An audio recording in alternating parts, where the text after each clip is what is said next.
भगवान श्री कृष्ण कहते हैं कि उस लम्हे को बुरा मत कहो जो आपको ठोकर पहुंचाता है, बल्कि उस लम्हे की कदर करो क्योंकि वो आपको जीने का अंदाज सिखाता है। कान्हा जी के इन्हीं विचारों के साथ आज की वीडियो शुरू करते हैं। जय श्री राधे कृष्णा।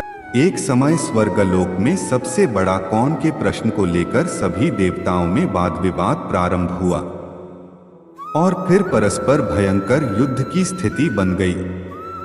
सभी देवता देवराज इंद्र के पास पहुंचे और बोले, हे देवराज, आपको निर्णय करना होगा कि 9 ग्रहों में सबसे बड़ा कौन है।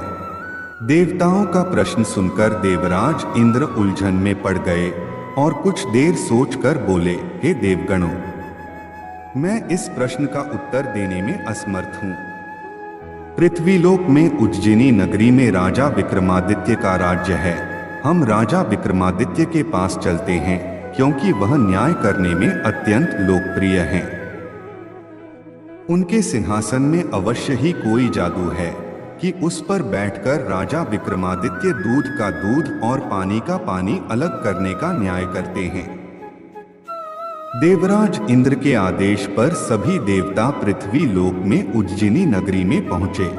देवताओं के आगमन का समाचार सुनकर स्वयं राजा विक्रमादित्य ने उनका स्वागत किया। महल में पहुंचकर जब देवताओं ने उनसे अपना प्रश्न पूछा तो राजा विक्रमादित्य भी कुछ देर के लिए परेशान हो उठे, क्योंकि सभी देवता अपनी अपनी शक्तियों के कारण महान शक्तिशाली थे। किसी को भी छोटा या बड़ा कह देने से उनके क्रोध के प्रकोप से भयंकर हानि पहुंच सकती थी। तभी राजा विक्रमादित्य को एक उपाय सूझा और उन्होंने विभिन्न धातुओं स्वर्ण, रजत, कांसा, तांबा, सीसा, रांगा, जस्ता, अभ्रक व लोहे के 9 आसन बनवाए। धातुओं के गुणों के अनुसार सभी आसनों को एक दूसरे के पीछे रखवाकर उन्होंने देवताओं को अपने अपने सिंहासन पर बैठने को कहा। सब देवताओं के बैठने के बाद राजा विक्रमादित्य ने कहा, आपका निर्णय तो स्वयं हो गया। जो सबसे पहले सिंहासन पर विराजमान है वही सबसे बड़ा है। राजा विक्रमादित्य के निर्णय को सुनकर शनि देवता ने सबसे पीछे आसन पर बैठने के कारण अपने को छोटा जानकर क्रोधित होकर कहा, राजन, तुमने मुझे सबसे पीछे बैठाकर मेरा अपमान किया है। तुम मेरी शक्तियों से परिचित नहीं हो, मैं तुम्हारा सर्वनाश कर दूंगा। सूर्य एक राशि पर 1 महीने, चंद्रमा 2.25 दिन, मंगल 1.5 महीने, बुध और शुक्र 1 महीने, बृहस्पति 13 महीने रहते हैं, लेकिन मैं किसी राशि पर 7.5 वर्ष रहता हूँ। बड़े बड़े देवताओं को मैंने अपने प्रकोप से पीड़ित किया है। राम को 7.5 के कारण ही वन में जाकर रहना पड़ा और रावण को 7.5 के कारण ही युद्ध में मृत्यु का शिकार बनना पड़ा। उसके वंश का सर्वनाश हो गया। राजा, अब तू भी मेरे प्रकोप से नहीं बच सकेगा। राजा विक्रमादित्य शनि देवता के प्रकोप से थोड़ा भयभीत तो हुए, लेकिन उन्होंने मन में विचार किया, मेरे भाग्य में जो लिखा होगा ज्यादा से ज्यादा वही तो होगा। फिर शनि के प्रकोप से भयभीत होने की आवश्यकता क्या है। उसके बाद अन्य ग्रहों के देवता तो प्रसन्नता के साथ वहां से चले गए, लेकिन शनिदेव बड़े क्रोध के साथ वहां से विदा हुए। राजा विक्रमादित्य पहले की तरह ही न्याय करते रहे। उनके राज्य में सभी स्त्री पुरुष बहुत आनंद से जीवन यापन कर रहे थे। कुछ दिन ऐसे ही बीत गए। उधर शनि देवता अपने अपमान को भूले नहीं थे। विक्रमादित्य से बदला लेने के लिए एक दिन शनिदेव ने घोड़े के व्यापारी का रूप धारण किया और बहुत से घोड़ों के साथ उज्जैनी नगरी में पहुंचे। राजा विक्रमादित्य ने राज्य में किसी घोड़े के व्यापारी के आने का समाचार सुना तो अपने अश्वपाल को कुछ घोड़े खरीदने के लिए भेजा। अश्वपाल ने वहां जाकर घोड़ों को देखा तो बहुत खुश हुआ, लेकिन घोड़ों का मूल्य सुनकर उसे बहुत हैरानी हुई। घोड़े बहुत कीमती थे। अश्वपाल ने जब वापस लौटकर इस संबंध में बताया तो राजा ने स्वयं आकर एक सुंदर व शक्तिशाली घोड़े को पसंद किया। घोड़े की चाल देखने के लिए राजा उस घोड़े पर सवार हुआ तो वह घोड़ा बिजली की गति से दौड़ पड़ा। तेजी से दौड़ता हुआ घोड़ा राजा को दूर एक जंगल में ले गया और फिर राजा को वहां गिराकर जंगल में कहीं गायब हो गया। राजा अपने नगर को लौटने के लिए जंगल में भटकने लगा, लेकिन उसे लौटने का कोई रास्ता नहीं मिला। राजा को भूख प्यास लगाई। बहुत घूमने पर उसे एक चरवाहा मिला। राजा ने उससे पानी मांगा।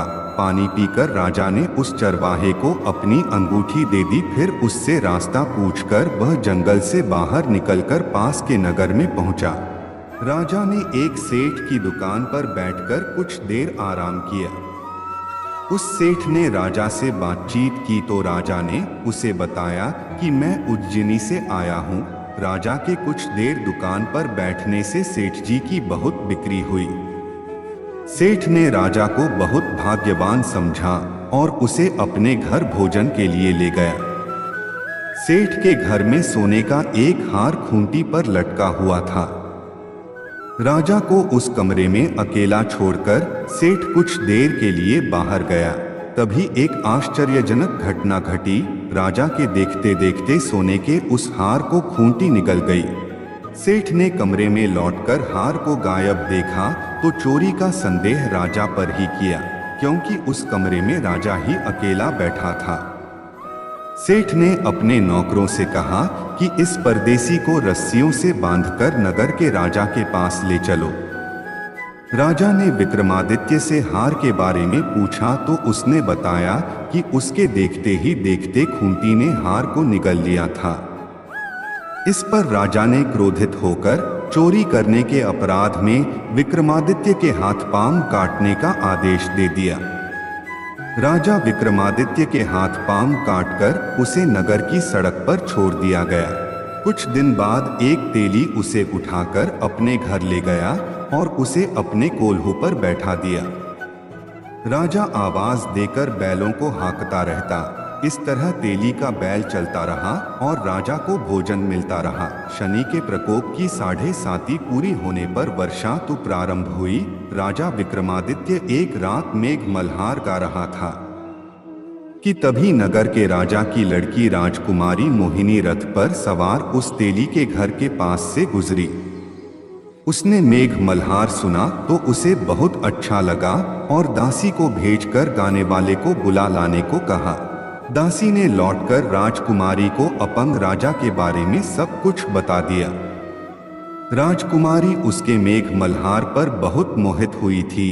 अत उसने सब कुछ जानकर भी अपंग राजा से विवाह करने का निश्चय कर लिया। राजकुमारी ने अपने माता पिता से जब यह बात कही तो वे हैरान रह गए। राजा को लगा कि उसकी बेटी पागल हो गई है। रानी ने मोहिनी को समझाया, बेटी, तेरे भाग्य में तो किसी राजा की रानी होना लिखा है, फिर तू उस अपंग से विवाह करके अपने पाप पर कुल्हाड़ी क्यों मार रही है। राजा ने किसी सुंदर राजकुमार से उसका विवाह करने की बात कही, लेकिन राजकुमारी ने अपनी जिद नहीं छोड़ी। अपनी जिद पूरी कराने के लिए उसने भोजन करना छोड़ दिया और प्राण त्याग देने का निश्चय कर लिया। आखिर राजा रानी को विवश होकर अपंग विक्रमादित्य से राजकुमारी का विवाह करना पड़ा। विवाह के बाद राजा विक्रमादित्य और राजकुमारी तेली के घर में रहने लगे। उसी रात स्वप्न में शनिदेव ने राजा से कहा, राजा, तुमने मेरा प्रकोप देख लिया, मैंने तुम्हें अपने अपमान का दंड दिया है। राजा ने शनिदेव से क्षमा करने को कहा और प्रार्थना की, हे शनिदेव, आपने जितना दुख मुझे दिया है अन्य किसी को न देना। शनिदेव ने कुछ सोचते हुए कहा, राजा, मैं तेरी प्रार्थना स्वीकार करता हूँ। जो कोई स्त्री पुरुष मेरी पूजा करेगा, शनिवार को व्रत करके मेरी कथा सुनेगा, उस पर मेरी अनुकंपा बनी रहेगी, उसे कोई दुख नहीं होगा। शनिवार को व्रत करने और चींटियों को आटा डालने से मनुष्य की सभी मनोकामनाएं पूरी होंगी। प्रातः काल राजा विक्रमादित्य की नींद खुली तो अपने हाथ पांव देखकर राजा को बहुत खुशी हुई। उसने मन ही मन शनिदेव को प्रणाम किया। राजकुमारी भी राजा के हाथ पांव सही सलामत देखकर आश्चर्य में डूब गई। तब राजा विक्रमादित्य ने अपना परिचय देते हुए शनिदेव के प्रकोप की सारी कहानी कह सुनाई।